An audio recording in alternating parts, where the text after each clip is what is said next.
Financial freedom. Many people think of that. The question is, how do you actually achieve it? And we have an expert on the matter with us here today. Hello and welcome, Steve Lawson.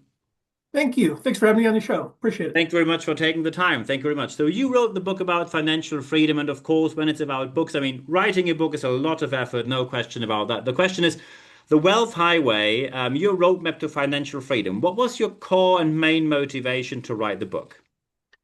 So I've been helping people invest for years, and it seems like a lot of people complicate it. And just wanted to try and do this in a way where it was an easy to follow story. It's a conversation between a friend and I as we're driving across the country and Hmm. talking about financial freedom. And it introduces a lot of things that's different than what most people think about with financial planning. Most people just assume that investing means the stock market, and that is Yeah. a small piece. So we introduce quite a bit more.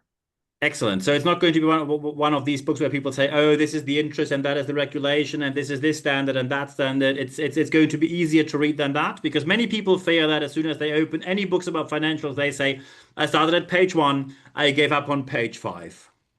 No, this is pretty easy to follow, but the whole point is to get people to think a little bit differently about financial planning. And so a couple of the key things, one is we talk about what we call the five levels of financial freedom. Hmm. Everybody on earth is on one of those five levels. Figure out where you are. And again, we make it pretty easy to say, yeah, I'm on level two, I'm on level one, level four, whatever that is. And more importantly, all right, how do I take that next step? Instead of trying to figure out how do I get from where I am to complete financial freedom, that's a long journey. It Hmm. can be. All right, how do I just get up to that next level, to the next level? So we talk about the levels first, then we show a formula for how to kind of build a strategy, build a plan that's going to get you there. And then we get into some of the specific strategies and ideas to help you implement. And along the way, again, the two main things, one of them we emphasize is cash flow first. And that's really one of the ways that we differ from traditional investing. They say, hey, build a big pile of money. And if everything goes well, that pile will last long enough. Yeah. I tell people, imagine that at retirement, it's all a big pile of gold. And every time you want to do something, every time you have to pay rent, buy groceries, do anything, you have to take a gold coin off that pile and you just hope that pile lasts long enough. But Yeah. instead, imagine you have a goose that lays a golden egg every day. And as long as you don't spend more than what that golden egg is worth, you'll never run out of money. And that's just a different strategy to really emphasize the cash flow because that's how your bills come in. Mm. Rent, your car payments, Absolutely. your insurance, utilities, they're all monthly. You just need Yeah. monthly cash flow to match it. So Yeah. that's one of the big mental shifts that we encourage people to take, and we talk about that. And the other one is what I call true diversification. Again, Hmm. a lot of people think stock market. Well, I've got tech stocks and healthcare stocks and bank stocks and all these different types of stocks. The problem is the stock market tends to go down or up together. That's not diversification. And so you want assets that are going to go up even if the stock market goes down. And so we show six different markets on how you really diversify your money so you've got protection regardless of what happens in the stock market or in the economy. So that's true diversification. Those are really the two big things that I focus on in the book.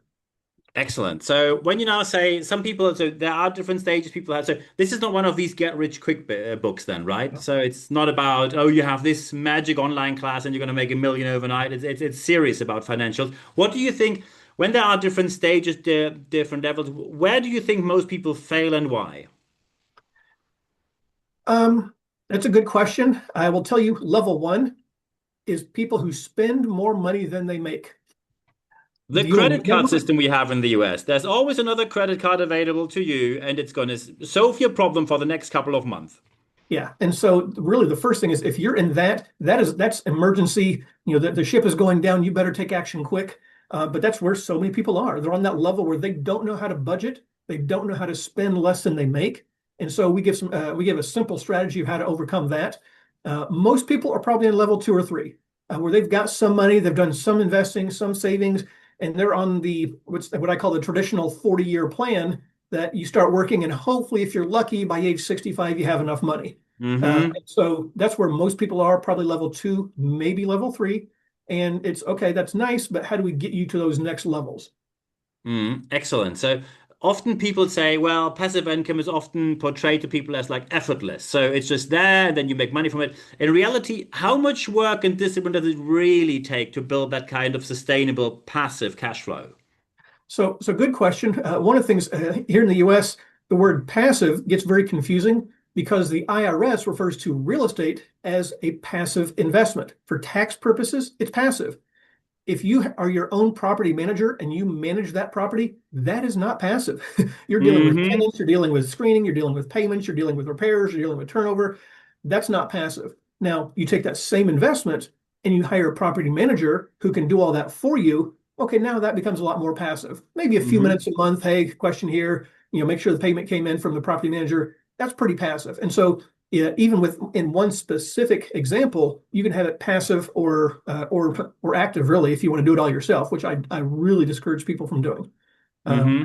So that's so when you think of passive, you got to keep that in mind. Some of the things we have, they are 100% passive. You put the money in, and it does its thing. Cool. There are some that do take a little bit of time. One of the best that we utilize a lot that generates passive cash flow. It takes maybe an hour a week at most, but Hmm. most people they're getting $3,000 to $5,000 a month from it pretty consistently. Not a bad use of 1 hour a week. Yeah, So, absolutely. so there's a few Absolutely. things like that that help accelerate. And again, it's not a get rich quick, but it is some decent income that you can then use that to invest in other things, and it kind of snowballs and it accelerates your financial independence. Absolutely, especially as most get rich quick schemes only make one person rich, meaning the person who's selling the system to them, and the others usually end up with basically nothing.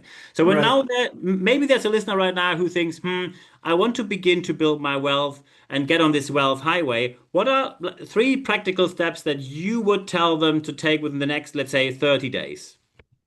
Okay. Well, I'll start with a shameless plug. I have an organization called Unbroken Investing. That's where I help provide the education, the tools, different things like that to help people achieve that.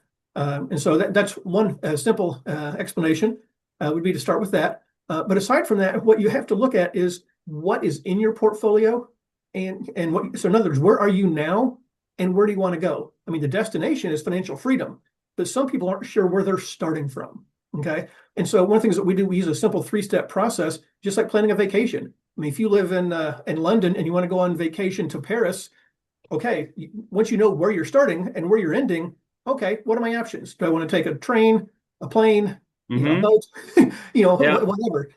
But once you have your starting point and your ending point, you just need to figure out the methodology to get there. And the same thing goes with investing. Okay, I know where I am. Now I've got a clear definition of where I'm going. Okay, what are my options to get me there? And really your main tools. Most people, one of the things I show people is I show a circle divided into three parts. Not super complicated. One of those three parts are what I refer to as traditional investing. It's things that you hope go up in value, stock market, gold, crypto, whatever it is that you're buying in the hopes that it goes up and appreciates. And the other type are people that pay a fixed interest, CDs, bonds, private lending. You're going to get a fixed rate of return. And that's all that most people think of when it comes to investing. And those are ways you can grow the wealth you already have. Okay. The other two components are ways that you can create wealth you don't have yet. One of them is in real estate. One of them is by owning a small business. Okay. And even if it's a passive business that somebody else runs for you, that still generates cash flow and wealth. And I'll share one quick example with real estate. One of the first real estate transactions I ever did, I found a guy who was wanting to sell his house. This is many years ago. I bought it for $48,000, and he agreed to let me pay him $800 a month for 5 years. Cool. I placed a tenant that was, I'm sorry, I paid him $804 a month for 5 years. The tenant paid $800 a month. And so I lost $4 a month for 5 years. But when it was done, the house was paid off. I used other people's money. I used the seller's money and the tenant's money to pay him back. And in 5 years, I sold that property for $75,000. So my Nice. investment, yeah, my total investment was $4 a month times 60 months, 240 bucks. And I Yeah. sold it for 75,000. That's creating wealth, which is different than just growing the wealth you have. And Hmm. so I encourage you to look at ways to do that, to use leverage, to use other people's money, things like that, to create more wealth as opposed to only looking at how to increase what you have.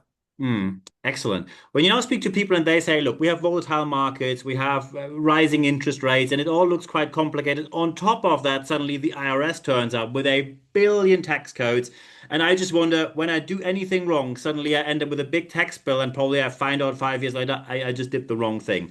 How can people uncomplicate this whole system when they say it is just maybe for someone who has no contact with financial so far, just way too overwhelming? I mean, one of the things I talk about is I'll give you the formula I share in the book. The book is in three parts. The first part talks about the levels. Second part talks about this formula. And the wealth you create is based on your time, your knowledge, and your money. And so you multiply those three things together. The more money you have to work with, the faster it's going to grow. The more knowledge you have, faster it's going to grow. The key is most people limit themselves to just their time, their money, and their knowledge. Mm-hmm. You get a team and you start using other people's money, other people's time, and most importantly, other people's knowledge, you can accelerate your wealth creation much faster. And you talk about, where that goes to your question, you're asking about taxes. Don't try and be a tax expert. That's insane. You add someone to your team who is a tax expert in investing, who knows, oh yeah, here's what you do with real estate to maximize this gain, to maximize this tax deduction, to get this tax free. I mean, one thing is a quick example with real estate, you can refinance it and pull out your cash tax free. Mm. Fantastic. Well, how do you get to that point? So that's a great strategy. You just got to utilize it. And so using other people's knowledge is how you're going to be most effective at putting these systems in place, taking the right strategies. Yeah, absolutely. Knowledge is power, as many well-known philosophers also knew before. Now, of course, we have to talk about two more questions for this interview. And one question, of course, I have to ask you. There are people who start highly motivated, and after 2, 3, 4, 5 years, where, of course, the curve is still rather flat because the big shift happens at the end. They say, come on, I just see this is not working for me. Just get the cash. I'm going to spend it on something. And then Right. they consume it, and then it's just gone, and they will get it afterwards. How do you push past this point of where the curve really takes off? How do you psychologically work through the hard phase where people sitting in front of their numbers saying it's not moving fast enough? So I'm going to go back to the analogy of where are you and where you want to go. During that process, you're like, okay, here's where I want to be in 5 years or 10 years. So you set that end goal of, all right, I want to be financially free in 10 years. Awesome. And then you set that in smaller pieces. Where should I be in 5, 4, 3, 2, 1? And so, yeah, even in 1 year, you've made some progress. Doesn't mean you're there. And so we show people how to use basically dashboard, use checkpoints, say, okay, yeah, it hasn't moved the needle much, but this is exactly where I thought I would be after 1 year or even after 3 months. So you've got it's like a progress bar where it's like, all right, yeah, you're making progress. Yes, you're 12% of the way there, 15% of the way. You're making that progress and you're on track. And that helps people. It's that positive reinforcement that helps people realize, yeah, this is working. I got to be patient. I'm on track. But and using that approach, I find is what is very helpful.